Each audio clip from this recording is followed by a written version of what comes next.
ఒక అమ్మాయి పామును పెళ్లి చేసుకుంది. మీరు విన్నది నిజమే. అసలు ఎందుకు అలా చేసుకోవాల్సి వచ్చింది? ఆ తర్వాత ఏం జరిగిందో చూడండి. పెళ్లి తర్వాత ఆ పాము ఆమెను ఏం చేసిందో తెలిస్తే షాక్ అవుతారు. ఆ విషయం తెలిసి ఆ ఊరంతా నోరెళ్లబెట్టింది. ఇంతకు ఏం జరిగిందో ఈరోజు ఈ వీడియోలో తెలుసుకుందాం.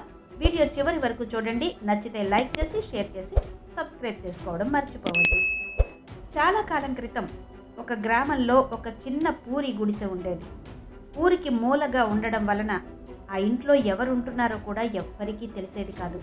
కానీ ఆ ఇంట్లో గాయత్రి అనే ముసలావిడ తన ఏకైక కూతురు సరితతో కలిసి నివసిస్తోంది. సరిత పెళ్ళిడికొచ్చింది. దాంతో గాయత్రి మనసు గుబులుగా ఉండేది. ఎందుకంటే ఆమె ముసలామె అయిపోయింది. అప్పటికే ఆమె ఎన్నో కష్టాలు అనుభవించింది. భర్త మరణం, పేదరికం, కూతురుని పెంచడం ఇవన్నీ ఆమె ఒంటరిగానే చేసింది. ఎందుకంటే ఆమె ప్రపంచమంతా కూతురు సరిత మాత్రమే. సరిత 20 ఏళ్ల యువతి, అమాయకమైన అందమైన అమ్మాయి. సరిత ఎప్పుడూ తన తల్లితో కలిసి పనిలో సహాయం చేస్తూ ఉండేది. ఒకరోజు గాయత్రి, అమ్మా సరిత, మనం పేదవాళ్ళం, కష్టపడి పనిచేస్తే దేవుడు మనల్ని ఎప్పటికీ ఒంటరిగా వదిలిపెట్టడు అని చెప్పేది. ఆ ఊరి వాతావరణం అంతా ఎప్పుడూ ప్రశాంతంగా ఉండేది. చుట్టూ పొలాలు, అమాయక ప్రజలు, ఊరు మధ్యలో ఒక పాత దేవాలయం. ఊర్లో అందరూ పొలం పనులు, పశువుల పెంపకం, కొందరు కూలి పనులు చేసుకుంటూ గడిపేసేవారు. కానీ గాయత్రి కుటుంబం మాత్రం పేదరికంతో అల్లాడిపోయేది. వాళ్ళ పేదరికం గురించి అందరికీ తెలిసినప్పటికీ ఎవ్వరూ పెద్దగా సాయం చేసేవారు కాదు. అప్పుడప్పుడు పొరుగు వాళ్ళు కొంత ధాన్యం ఇచ్చేవాళ్ళు, కొందరేమో పాత బట్టలు ఇచ్చేవారు. ఎవరు ఎన్నిచ్చినా వాళ్ళ కష్టం తీరేది కాదు. సరిత, నువ్వు పెద్దయ్యావు, నీ జీవితాన్ని తీర్చిదిద్దుకోవాలి అనేది తల్లి గాయత్రి. సరిత చిరునవ్వు నవ్వి, అమ్మా, నువ్వున్నంతకాలం నాకు దేనికి కొరత అనిపించదు. నేను నిన్ను నా ప్రపంచంగా భావిస్తాను అనేది. ఈ మాట విన్న గాయత్రి కళ్ళలో నీళ్లు తిరిగేవి. కానీ కాలక్రమేణా గాయత్రి బాగా ముసలిదైపోయింది. ఒకరోజు ఆమెకు తీవ్ర జ్వరం వచ్చింది. సరిత ఆమెకు సపర్యలు చేస్తూ దేవుణ్ణి పదే పదే ప్రార్థించేది. ఈశ్వర, నా తల్లికి నయం చెయ్యి. నా దగ్గర ఏదీ లేదు. అమ్మ కూడా వెళ్ళిపోతే నేను ఎవరిపై ఆధారపడతాను అని ఏడ్చేది. కానీ విధి మరోలా ఉంది. తెల్లవారుజామున సూర్యుని కిరణాలు వచ్చి పక్షులు కూయడం మొదలుపెట్టినప్పుడు గాయత్రి సరిత చెయ్యి పట్టుకుని, నేను ఎక్కువసేపు బతికేలా లేనమ్మా. నువ్వు నాకు చాలా చేశావు. నీకు ఆ దేవుడు మంచి జీవితాన్ని ప్రసాదించాలి అని ఆశీర్వదిస్తూనే కన్నుమూసింది. సరిత షాక్ అయింది. ఆమె అరుపులకు ఊరోళ్లంతా వచ్చి చూశారు. గాయత్రి అంత్యక్రియలను చేసేసింది సరిత. ఇక అప్పటి నుంచి సరిత ఇంట్లో ఒంటరిగా మిగిలిపోయింది. చిన్నతనంలోనే తండ్రిని కోల్పోయింది. ఇక ఇప్పుడు తల్లి కూడా పోయింది. గ్రామ ప్రజలు కొన్ని రోజులు ఆమె దుఃఖంలో పాలు పంచుకున్నారు. కానీ తర్వాత ఎవరి పనుల్లో వాళ్ళు బిజీ అయిపోయారు. ఒకరోజు రాత్రి ఆమె దేవుడితో మొరపెట్టుకుంది. నాకు చిన్నప్పుడు నాన్నను, ఇప్పుడు అమ్మను దూరం చేశావు. ఇప్పుడు నేనేం చెయ్యాలి? ఎవరి సహాయంతో నేను బతకాలి అంటూ బాధపడుతూ ఉంది. ఎలా బతకాలి అనుకుంటూ బాధపడుతూనే నిద్రపోయింది. మరుసటి రోజు ఆమె ఒక నిర్ణయం తీసుకుంది. కడుపు నిండాలంటే అడవికి వెళ్ళి కలపను కోసి అమ్మి డబ్బు సంపాదించాలనుకుంది. అలా ఆ రోజు ఆ కట్టెల్ని అమ్మి వచ్చిన కొద్దిపాటి డబ్బుతో బియ్యం కొనుక్కుని వండుకుని తిన్నది. అదే ఆమె రోజువారీ బతుకు తెరువైంది. ఆ పని సరితలో ధైర్యాన్ని నింపింది. కానీ ఆమె మనస్సులో ఒంటరితనాన్ని దూరం చేయలేకపోయింది. కట్టెలు కొట్టే ప్రతిసారి తన తల్లిని గుర్తుకు తెచ్చుకునేది. ఆమె కళ్ళు కన్నీళ్లతో నిండిపోయేవి. ఒకరోజు మధ్యాహ్నం అకస్మాత్తుగా ఆమె చూపులు ఒక పెద్ద పాముపై పడ్డాయి. పాము చాలా పెద్దగా, భయంకరంగా ఉంది. దాన్ని చూసి ఆమె స్పృహ కోల్పోయింది. ఆమె శరీరం వణుకుతూ ఉండగానే భయంతో వెనక్కి చూడకుండా పరిగెత్తడం మొదలుపెట్టింది. ఇంటికి చేరుకున్న తర్వాత ఆమె తలుపు మూసేసి నేలపై కూర్చుని ఊపిరి పీల్చుకుంది. ఆమె గుండె చాలా వేగంగా కొట్టుకుంటోంది. ఆ పాము నన్ను కాటేస్తుంటే నేను ఈరోజు బతికేదాన్ని కాదు అనుకుంది. భయంతో ఆమె 2 రోజులు అడవికి వెళ్ళలేదు. కానీ ఆకలి ఆమెను బలవంతంగా వెళ్లేలా చేసింది. 3వ రోజు ఇక అడవికి వెళ్ళకపోతే ఇల్లు ఎలా గడుస్తుంది అనుకుంది. ఎవరు లేకపోయినా నేను ధైర్యం చెయ్యాలి అనుకుని అలాగే భయంతోనే ఆమె తిరిగి అడవికి వెళ్ళింది. ఆమె కలపను కోయడం ప్రారంభించిన వెంటనే అదే పాము మళ్ళీ ఆమె ముందు కనిపించింది. సరిత వణికిపోయింది. ఈసారి పాము కదలలేదు. ఆమె దగ్గరే చప్పుడు చేస్తూ సరిత కేసి చూస్తూనే ఉంది. సరిత భయంతోనే కలపను కోసి సాయంత్రం తలపై మూట పెట్టుకుని ఇంటికి తిరిగొచ్చింది. పాము అడవిలోనే ఉండిపోయింది. ఇప్పుడు వాళ్ళిద్దరికీ అది దినచర్యగా మారింది. సరిత అడవికి వెళ్ళడం, ఆ పాము ఆమె దగ్గరకు వచ్చి చూస్తూ ఉండడం చేసేది. సరిత భయం తగ్గిపోయింది. ఇప్పుడు పాము తనకు హాని చెయ్యదని ఆమె తెలుసుకుంది. కాలక్రమేణా సరితకు ఆ పాముకు మధ్య చెప్పలేని ఒక సంబంధం ఏర్పడింది. సరిత కొన్నిసార్లు ఇంటి నుంచి మట్టి గిన్నెలో పాలను తీసుకుని పాము ముందుంచి దాన్నే చూస్తూ ఉండేది. అది కూడా పాలు తాగేసేది. సమయం గడిచే కొద్దీ సరితలో భయం, ఒంటరితనం రెండూ పోయాయి. ఆమె కలప కోస్తూ ఆ పాముతో కబుర్లు చెప్పుకునేది. ఆ పాము సమాధానం ఇవ్వకపోయినా కానీ పాము తనను అర్థం చేసుకున్నట్టు ఆమె అనుకుంటూ ఉండేది. ఒకరోజు మధ్యాహ్నం అడవంతా నిశ్శబ్దంగా ఉంది. సరిత చెట్టు కింద కూర్చుని విశ్రాంతి తీసుకుంటోంది. అప్పుడు అకస్మాత్తుగా వింత శబ్దం విన్నది. ఆమె చుట్టూ చూసింది. అక్కడ మనుషులు లేరు. అది పాము నుండి వస్తున్న శబ్దంలా అనిపించింది. పాము మానవ స్వరంతో, "విను, మీ పేరేంటి?" అని అడిగింది. సరిత చేతులు కాళ్ళు మొద్దుబారాయి. గుండె వేగంగా కొట్టుకోవడం ప్రారంభించింది. వణుకుతున్న స్వరంతో, "మీరు మానవ భాషలో ఎలా మాట్లాడుతున్నారు? ఇది సాధ్యం కాదు కదా" అంది. అప్పుడు పాము ప్రశాంతమైన స్వరంతో బదులిచ్చింది. "భయపడకండి, నేను నా రహస్యం మీకు చెబుతాను" అంది. దాంతో సరిత మనసులో భయం పోయింది. "మీరెవరు? మీరు నాతో ఎందుకు మాట్లాడుతున్నారు?" అంది. పాము దీర్ఘ శ్వాస తీసుకుని చెప్పడం ప్రారంభించింది. "నేను సాధారణ పామును కాదు. నేను ఒక రాజ్యానికి యువరాజుని. మా నాన్నగారి పేరు విక్రమాదిత్యరాజు. అతని రాజ్యం చాలా విశాలమైనది. అతని కీర్తి విస్తృతమైనది. నాకు 5 ఏళ్ల వయస్సప్పుడు మా అమ్మ చనిపోయింది. అప్పటి నుండి నా తండ్రి, నేను ఒంటరిగా ఉండేవాళ్ళం. మా నాన్నగారు ప్రజల వ్యవహారాల్లోనూ రాజ్య వ్యవహారాల్లోనూ బిజీగా ఉండడం వలన నాతో గడిపే సమయం దొరికేది కాదు. మీ అమ్మ లేని ఈ కోటలో నేను ఉండలేను అనేవారు. బాబు, నీ బాధ నాకు తెలుసు. కానీ నీకంటే నాకు రాజ్య ప్రజలు ముఖ్యం అనేవాడు. ప్రజల సుఖ దుఃఖాలను చూసుకోవడం నా కర్తవ్యం." ఇలా చెప్పి పాము కాసేపు మౌనంగా ఉండిపోయింది. దాని కళ్ళల్లో బాధను సరిత చూసింది. తర్వాత పాము మళ్ళీ చెప్పడం ప్రారంభించింది. "మా నాన్నగారు రాజ్య వ్యవహారాల్లో ఉండి నన్ను ఒంటరివాడిని చేసేశారు. కానీ ఆయన తిరిగి వివాహం చేసుకునేటప్పుడు నా జీవితం మారిపోయింది. రాణి మాధవి నా సవతి తల్లి. రాజభవనానికి రాగానే తన అసలు స్వరూపాన్ని చూపించడం ప్రారంభించింది. పైకి బాగున్నట్టే ఉంటుంది, కానీ అహంకారం, క్రూరత్వం ఆమెలో చాలా ఎక్కువగా ఉండేవి. మొదట ఆమె నన్ను పట్టించుకోలేదు. కానీ ఆమెకు ఒక కొడుకు పుట్టగానే నా సవతి సోదరుడి మీదనే మా నాన్న ఎక్కువ ప్రేమ చూపించేవారు. నేను నా చదువు మీద దృష్టి పెట్టాను. మా నాన్నగారికి నా మీద లేనిపోనివి చెప్పి నా మీద ఉన్న ప్రేమను తగ్గించేసింది. ఆయన నన్ను ఎప్పుడూ నమ్మలేదు. నాకు 10 సంవత్సరాలొచ్చాయి. నా సవతి సోదరుడికి 5 ఏళ్ళొచ్చాయి. అతను ఎప్పుడూ నాతో ఆడుకోవాలనుకునేవాడు. కానీ అతని తల్లి జోక్యం చేసుకుని అతన్ని ఆపేసేది. నేను రాజు పెద్ద కుమారుడిని అని అనుకునేవాడిని. అయినప్పటికీ నా తల్లి ప్రేమ నాకు లభించలేదు. ఇప్పుడు మా నాన్న కూడా సవతి తల్లి చేతిలో మోసపోయాడు. కానీ ఆ విషయం తెలుసుకోలేకపోయారు. దాంతో నా భవిష్యత్ ఏంటో నాకు అర్థం కాలేదు. నాకు యుక్త వయసు వచ్చింది. ఇప్పుడు ఎలా బాధ్యతలు చేపట్టాలో నాకు నేర్పించాలని మా నాన్న అనుకున్నారు." సభలో ఆయన మాట్లాడుతూ, "నా పెద్ద కుమారుడు అర్జున్ను వారసుడిగా ప్రకటిస్తున్నాను. ఇప్పటి నుండి అతను ఈ రాజ్య యువరాజుగా ఉంటాడు" అన్నారు. సభ మొత్తం ఈ నిర్ణయాన్ని ఆమోదించారు. నేను చప్పట్లు కొట్టాను. మంత్రి, ప్రజలు సంతోషించారు. కానీ నా సవతి తల్లి మనస్సులో అసూయ చెలరేగింది. ఇప్పుడు రాజ్యమంతా నాకు గౌరవం ఇవ్వబోతున్న విషయాన్ని తట్టుకోలేకపోయింది. తన సొంత కొడుకుకు ఏమీ దక్కదు అనుకుంది. కొన్ని రోజుల తర్వాత ఆమె రహస్యంగా ప్యాలెస్ నుండి ఒక తాంత్రికుడి దగ్గరకు వెళ్ళింది. ఆ తాంత్రికుడి పేరు కాలభైరవుడు. అతను బ్లాక్ మ్యాజిక్, మంత్రతంత్రంలో ప్రావీణ్యం ఉన్నవాడు. అతను రాణి మాటలు విని, "మీరు కోరుకుంటే నేను అర్జునుడిని శపిస్తాను. అతను ఎప్పటికీ మానవుల మధ్య బతకకుండా చేస్తాను" అన్నాడు. "అతను కోట బయటే ఉండేలా, మీ దగ్గరికి రాకుండా ఉండేలా చేస్తాను" అన్నాడు. రాణి సంతోషంగా అతనికి బంగారు ఆభరణాలు, ముత్యాలు ఇచ్చి అలాగే చెయ్యమని చెప్పింది. తాంత్రికుడు తన తాంత్రిక శక్తులతో మంత్రించిన ఒక దారాన్ని సిద్ధం చేశాడు. ఆ దారం అర్జునుడి చేతికి కట్టిన వెంటనే అతని రూపం పాముగా మారిపోతుంది. అప్పుడు అతనే ఇంట్లో నుంచి వెళ్ళిపోతాడు అని చెప్పాడు.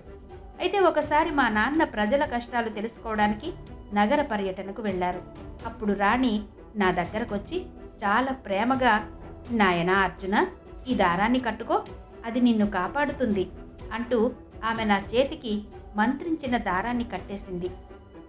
ఆమె ఆ దారాన్ని కట్టిన వెంటనే అకస్మాత్తుగా వింత జలధరింపు కలిగింది నా శరీరానికి. నా శరీరం రూపం మారడం మొదలైంది. నాకేం అర్థం కాక రక్షించమని అరిచాను. కానీ నా గొంతు ఎవరికీ వినిపించలేదు.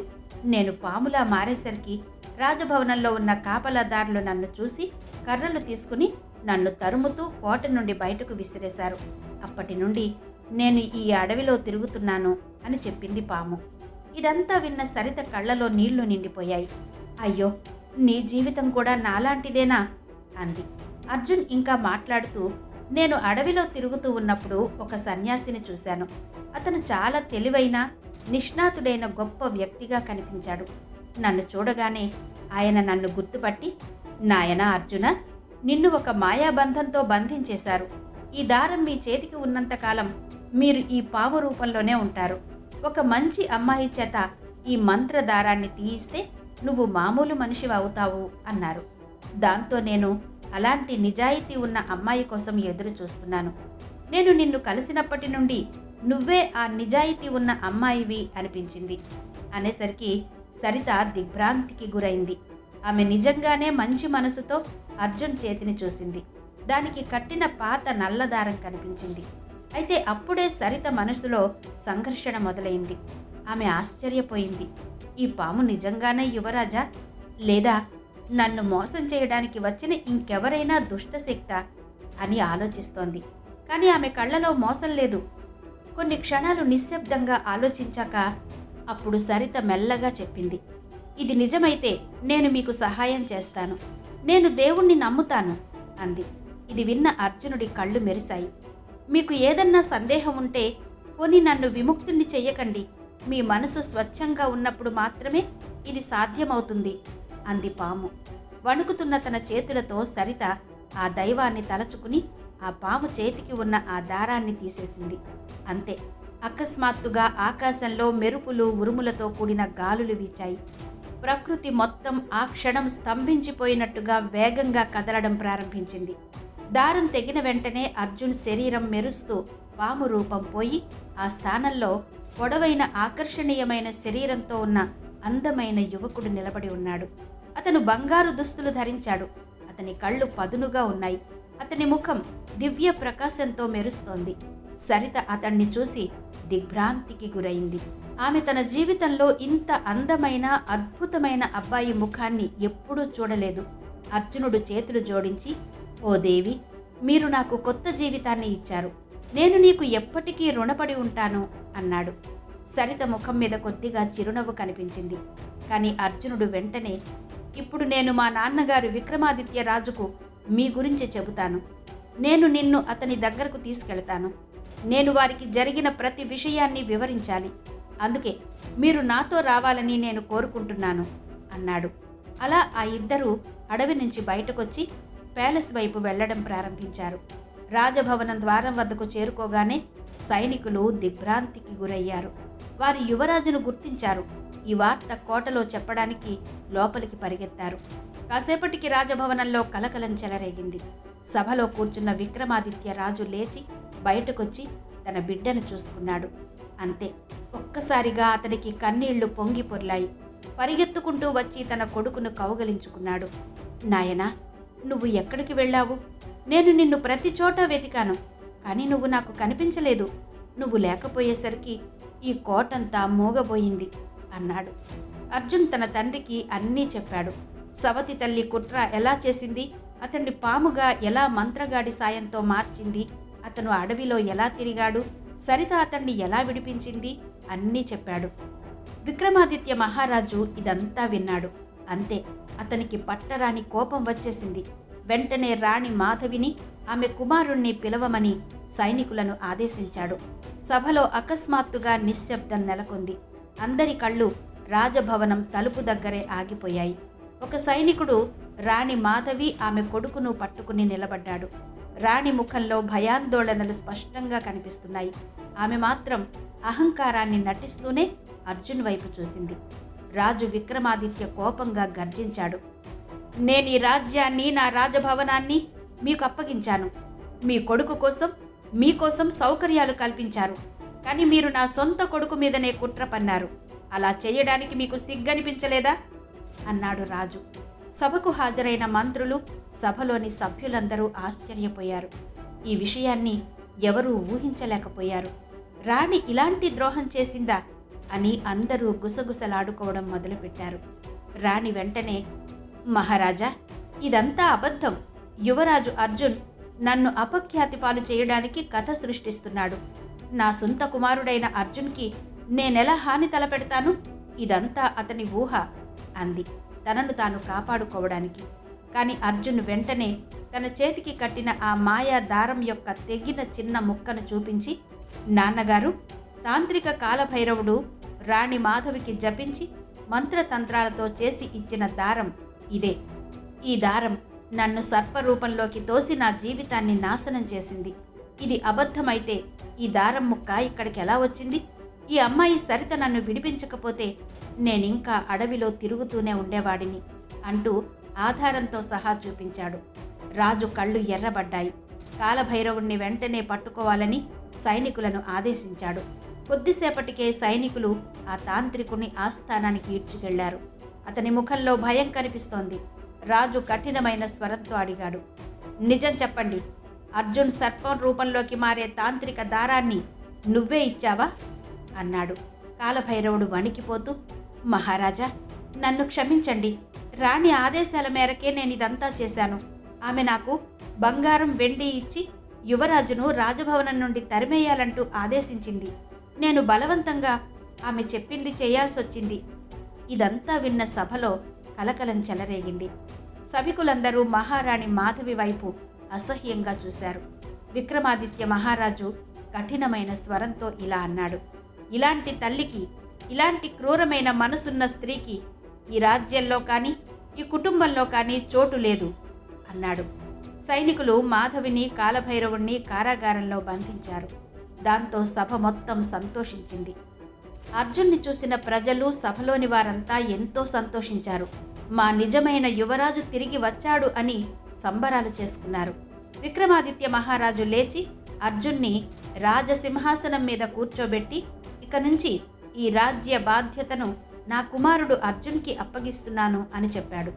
అతని ధైర్యం, సత్యం, పోరాటం అతను సింహాసనానికి అర్హుడని నిరూపించాయి అంటూ ప్రకటించేసరికి సభలో చప్పట్లు, హర్షధ్వానాలతో దద్దరిల్లింది. ఆ తర్వాత రాజు సరిత వైపు చూశాడు. అమ్మా, నువ్వెవరు? నువ్వు ఏ వంశానికి చెందిన దానివి? నువ్వు చాలా మంచిదానిలా కనిపిస్తున్నావు. నా కుమారుడికి జీవితాన్ని ప్రసాదించావు. ఏదైనా కోరుకో, తీరుస్తాను అన్నాడు. సరిత మర్యాదగా తల వంచి, మహారాజా, నేనేమీ ప్రత్యేకమైన దాన్ని కాదు.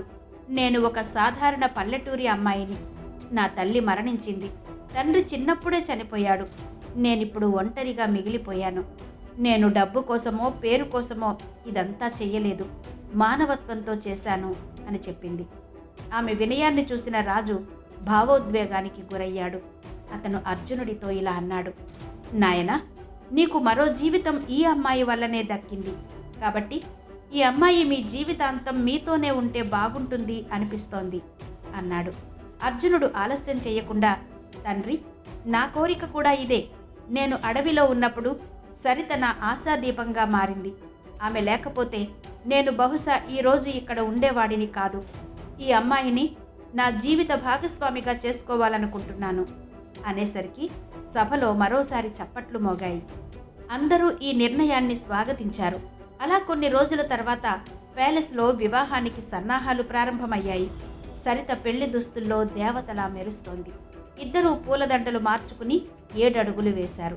అర్జునుడు మనసులో ఒక ప్రతిజ్ఞ చేసుకున్నాడు. నేను సరితను ఎప్పుడూ ఒంటరిగా ఉండనివ్వను. ఆమె నా జీవితాన్ని తీర్చిదిద్దినట్టే నేను ఆమె జీవితాన్ని ఆనందంతో నింపేస్తాను అనుకున్నాడు. సరిత కూడా అలాగే మనసులో అనుకుంది. నేను ప్రతి పరిస్థితిలోనూ అర్జున్కు అండగా ఉంటాను.